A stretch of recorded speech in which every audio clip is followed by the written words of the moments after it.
Hey stop, tu roules sur le boulevard BD, cet album est fait pour toi. Tintin, les bijoux de la Castafiore, version restaurée du journal Tintin.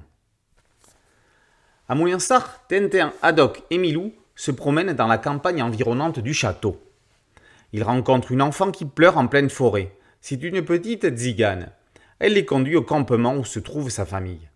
Les lieux sont insalubres. C'est un véritable dépotoir.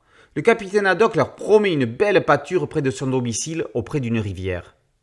De retour au château, après une chute de tournesol dans l'escalier à cause d'une marche cassée, un coup de fil à l'artisan Monsieur Boulu, après une mauvaise direction à la boucherie sans eau, c'est l'heure de l'apéritif pour le propriétaire des lieux. Tintin en profite pour ouvrir le courrier qu'il vient de récupérer. Il y a une lettre de Chang et une autre de Bianca Castafiore, annonçant sa venue pour le lendemain, à la grande joie de Haddock. Le décor est en place, les acteurs sont en place. Il ne reste plus qu'à la star, à la diva, à entrer en scène. Nous sommes dans le huis clos le plus célèbre du 9e art, celui qui est à la comédie ce que le mystère de la chambre jaune de Gaston Leroux est au polar.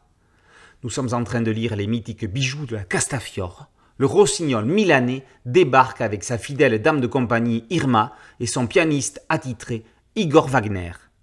Le séjour va être perturbé par une disparition, celle de ses bijoux. Il faudra toute la lucidité d'un Tintin qui, comme une didascalie sur la couverture originelle, fait le pont entre ses compagnons d'aventure et les lecteurs. On dit souvent que l'aventure est au coin de la rue. Là, elle est carrément à domicile. Coup de génie et coup de maître, Hergé fait une démonstration de virtuosité. La préface non créditée est signée Philippe Fontaine. Elle détaille la genèse de la 21e aventure de Tintin présentée ici dans la version de sa parution dans le journal de Tintin, avec le grain et les couleurs de l'époque. Un sublime travail éditorial. Après Tintin au Tibet, Hergé, empêtré dans Tintin et le Thermozéro sur un scénario de Greg qui restera inachevé, tombe sur un Paris Match avec Sophia Loren en couverture annonçant le vol de ses bijoux sur le tournage d'un film. Un autre fait divers attira son attention. Un camp de tziganes était installé non loin de chez lui près d'une décharge. La problématique de départ était alors toute trouvée. Les gens du voyage allaient être injustement accusés du vol des bijoux de la Castafiore. Entre autres anecdotes, on apprend qu'Igor Wagner s'est d'abord appelé Casimir, puis Vladimir.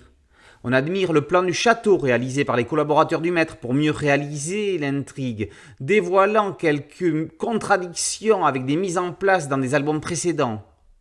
Sont également mises en évidence quelques cases redessinées entre cette version et la parution en album. Pour accompagner la relecture de cet album exceptionnel, on ne peut que vous conseiller de lire ou relire le truculent roman Meurtre à Moulinsart signé Renaud Nattiès paru chez Mille Sabords. Quand on a fini de lire Tintin, on peut recommencer à lire Tintin, on y trouvera toujours quelque chose de nouveau. Ciel, mes bijoux! Tintin, les bijoux de la Castafiore, version du journal de Tintin par Hergé, est paru aux éditions Moulinsart Casterman. Boulevard BD, c'est un site dédié, un podcast audio et une chaîne YouTube. Merci de liker, de partager et de vous abonner. A très bientôt sur Boulevard BD. Ciao!